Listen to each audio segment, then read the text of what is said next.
Hey guys, this is Anand and welcome back to my channel Siege Computations. I hope you all are doing good. तो आज हम लोग कुछ advance features of for loops के बारे में discuss करेंगे। एक नई प्लेलिस्ट में क्रिएट करूँगा आज, जिसमें हम सिर्फ advance features of for loops, उसमें कुछ ब्रेक स्टेटमेंट, कंटिन्यू स्टेटमेंट, पास स्टेटमेंट्स जो यूज़ होती है उनके बारे में डिस्कस कर रहे थे। मैंने अपनी लास्ट प्लेलिस्ट में basics of for loop discuss करा था। इस प्लेलिस्ट को शुरू करने से पहले मैं रिक्वेस्ट करूँगा कि आप वो प्लेलिस्ट देख लें ताकि ये चीज़ें आपको अच्छी तरीके से समझ में आ जाए। ओके, मैं उसका लिंक ऊपर आई बटन में दे दूँगा, वहाँ से जाके देख सकते हैं वीडियो के एंड में ताकि आपको आसानी हो। ओके, तो चलिए बिना किसी देरी के शुरू करते हैं हमारी फर्स्ट वीडियो अपनी advanced for loops in Python playlist की, introducing the break statements. Okay, तो ब्रेक स्टेटमेंट होता क्या है?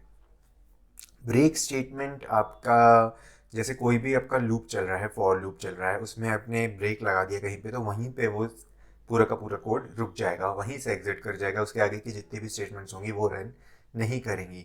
हमने पहले फॉर लूप्स के कोड में देखा था, जब हम इफ एल्स कंडीशन लगाते थे और जब वो मान लो इफ एल्स, अगर उसमें कोई भी ब्रेक नहीं लगाया हमने तो इफ कंडीशन के बाद वो एल्स में भी जाता था। लेकिन अगर उसी इफ के बाद अगर हम ब्रेक लगा देते तो वो एल्स में जाता ही नहीं, वो सीधा इफ को ही वो करता। अगर इफ सेटिस्फाई था तो सही था, अगर इफ सेटिस्फाई नहीं होता तो वो कुछ भी प्रिंट नहीं करा था। ओके, तो चलिए इसका प्रैक्टिकल इम्प्लीकेशन देख लेते हैं। फॉर एग्जाम्पल मैंने एक कोड लिखा है, for letter in Python if letter equal equals to O break print letter. इसका मतलब क्या है कि पाइथन में जब इसे लेटर ओ मिल जाएगा तो वो उसी कोड को ब्रेक कर दो और सीधा प्रिंट करने लग जाओ। तो ये क्या प्रिंट कराता है? PYTH। जैसे ही इसको ओ मिला, इसने ब्रेक कर दिया। लेकिन इसमें अगर एक बात सोचने की है, क्या इसने एच पे ब्रेक करा है या ओ पे ब्रेक करा है? ये हम कैसे चेक कर सकते हैं? चलिए इसको हम थोड़ा सा ट्विक कर देते हैं इसी प्रोग्राम को। फॉर एग्जाम्पल मैं लिखता हूँ for letter in Python print letter. मैंने यहाँ पर लेटर पहले ही प्रिंट करा लिया है एंड की बजाय। देन मैंने लिखा if letter equal equals to O break. यानी हम ब्रेक कब करा रहे हैं? हम पहले प्रिंट करा रहे हैं और फिर चेक कर रहे हैं कि अगर जैसे ही ओ आए ब्रेक कर दो। ओके, तो इसमें क्या होगा? PYTHO, ओ तक प्रिंट हो जाएगा, बिकॉज यहाँ पे प्रिंट हमने पहले कराया है। तो जैसे ही ये ओ तक प्रिंट होगा वो ब्रेक कर देगा। जबकि हमने पिछले कोड में क्या करा था, हमें जैसे लेटर ओ मिला था हमने ब्रेक कर दिया था, उसके बाद प्रिंट करा था, इसलिए वो PYTH तक ही प्रिंट हुआ। ओके, आई होप आपको क्लियर हो गया। कोई भी डाउट हो आप कमेंट्स में डालिए। अब मैं एक दूसरा प्रोग्राम बनाता हूँ। मैं कैरेक्टर चेक करता हूँ। मान लो कोई मैंने वर्ड दे दिया, उसमें मुझे कोई कैरेक्टर चेक करना है, अगर वो चेक उसके अंदर है तो उसे प्रिंट करा दो, एनलेस अब ब्रेक करके ब्रेक कर दो और एल्स में चले जाओ। तो चलिए देखते हैं कैसे होता है ये। मैंने लिखा for character in ice cream if character equal equals to C print the letter percentages was found in the string percentage character. Percentage आपको पता है स्ट्रिंग फॉर्मेटिंग होती है, जो भी वहाँ पे वैल्यू होगी परसेंटेज कैरेक्टर में, उसकी जगह पे वहाँ पे प्रिंट होगा परसेंटेज एस की जगह पे। फिर मैंने लिख दिया ब्रेक, यानी अगर उसे सी मिल जाए तो आप उसे ब्रेक कर दो, आप आउट हो जाओ इससे, इफ कंडीशन से। ओके भैया, प्रिंट करने के बाद else print the letter does not exist in the string percentage character. Okay, चलिए देखते हैं क्या होता है। मतलब इसका मतलब आप समझिए, मैंने फॉर में ये लिखा है तो ब्रेक करने के बाद ये कोड यहीं पे रुक जाएगा अगर इसे मिल गया। तो इसमें देखते हैं क्या प्रिंट कराता है, letter C was found in the string. Okay, तो इसे सी मिल गया, कहाँ पे? ISC, इसे सेकेंड पोजीशन पे ही मिल गया। अगर ये चीज़ें हमें कब कम आती है, अगर बहुत बड़े बड़े जैसे वर्ड्स होगा, इसमें आपको कोई कैरेक्टर ढूंढना है और वो स्टार्टिंग पोजीशन पे हो जाए, तो आपको लूप पूरे कोड को रन करने की ज़रूरत नहीं पड़ेगी। आपकी मेमोरी सेव होगी, आपका प्रोग्राम, आपका स्पेस सेव होगा, आपको बार बार आपका कंप्यूटेशन मेमोरी सेव होगी, CPU की मेमोरी सेव होगी, बिकॉज आप बार बार इसके वो रन करेंगे इतने बड़े कैरेक्टर को चलाने के लिए। उससे बढ़िया आप शुरू में ही मिल गया तो आपको वहीं पे ब्रेक कर दो। इसमें भी ब्रेक स्टेटमेंट बहुत काम आता है। ओके, चलिए अब मैं कोई और लेटर्स चूज़ कर लेता हूँ। फॉर एग्जांपल मैं स्नो लिख देता हूँ, आइसक्रीम की जगह प्रिंट कराता हूँ। तो सी में सी तो सही नहीं स्नो में, तो ये एफ कैरेक्टर को देखेगा, वो सी तो मिला ही नहीं, तो ये एल्स में पहुंच जाएगा। The letter does not exist in the string, the letter W does not exist in the string.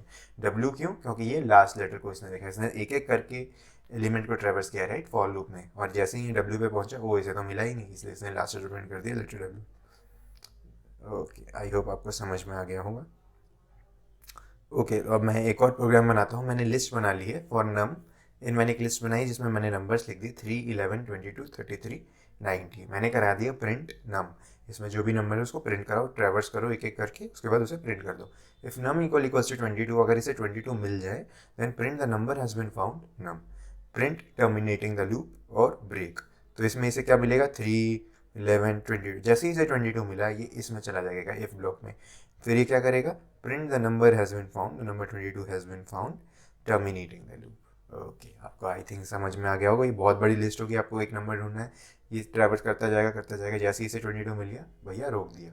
हमने पूरे लिस्ट को ट्रैवर्स करना ही नहीं, हमने मेमोरी बचानी है, हमें सीपीयू मेमोरी, रैम मेमोरी जो भी हमें बचानी है, हमें नहीं करना पूरे कोड को रन। ओके, हमें जहाँ तक ज़रूरत थी हमने वहाँ तक रन करा, ब्रेक कर दिया। ओके, तो चलिए अब दूसरा देखते हैं। फॉर आई, अब मैं रेंज फंक्शन का यूज़ करता हूँ। For I in range 7 if I equals to 4 break, यानी 0 to 6 तक जाएगा। 7 मैंने डाला है तो एंड इंडेक्स 1 कम होता है, 6 तक जाएगा। इफ़ आई इक्वल्स टू 4, जैसे ही उसे 4 मिलेगा ब्रेक कर देना है, प्रिंट आई। ओके, तो पहले 0 को प्रिंट कराएगा, 1 को कराएगा, 2 को कराएगा, 3। जैसे ही ये 4 तक पहुँचा, वो इसे 4 मिल गया, ब्रेक, यानी ये 3 तक प्रिंट करा दिया। ओके, अब दूसरा देखते हैं। इसमें तो मैंने सिंगल नंबर देखा था, मैं कुछ range of value start index and index डालता हूँ। For I in range 1 to 10, यानी 1 से लेके 9 तक, बिकॉज एक कम। तो if I is greater than equals to 5, जैसे ही ग्रेटर देन इक्वल्स टू 5 पहुँच जाओ, ब्रेक कर दो। Print I is less than 5, यानी 1 2 3 4, जैसे ही 5 आया भैया ब्रेक सीधा। 1 2 3 4 तो प्रिंट हो जाएंगे। 1 is less than 5, 2 is less than 5, 3 is less than 5, 4 is less than 5, right. Okay, अब मैं एक लिस्ट बनाता हूँ जिसमें मैं रेंज लिखता हूँ 10, यानी 0 to 9 की लिस्ट हो गई।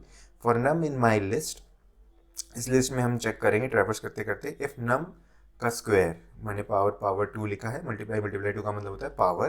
तो इफ़ नम का जो स्क्वायर होगा is greater than 20, okay, break, यानी अगर स्क्वायर ग्रेटर देन 20 हुआ तो ब्रेक कर जाओ। प्रिंट नम स्क्वायर, नम का जो भी स्क्वायर होगा उसे प्रिंट करो। ओके, ठीक है। तो 0 का स्क्वायर 0, 1 का 1, 2 का 4, 3 का 9, 4 का 16, देन 5 का क्या होता है 25। तो ये इससे क्या हो जाएगा, बड़ा, यानी यहाँ पे जब 25 आएगा ये 20 से बड़ा हो जाएगा, तो दैट इज़ वाई यहाँ पे हम इसे ब्रेक कर देंगे इस लूप को।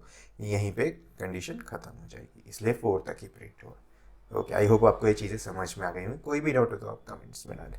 And just hit that subscribe button if you haven't already subscribed, and share it with your friends जिन्हें इस प्लेलिस्ट की ज़रूरत है, बिकॉज यहाँ पे हम बहुत ही ज़्यादा क्वालिटी कंटेंट जो कि पोस्ट ग्रेजुएशन कोर्सेज में लैक्स ऑफ रुपीज़ में सिखाए जाते हैं, वो हम फ्री ऑफ कॉस्ट सिखा रहे हैं। तो just help out your friend जिनको भी ज़रूरत है। Till then have a good day, signing of.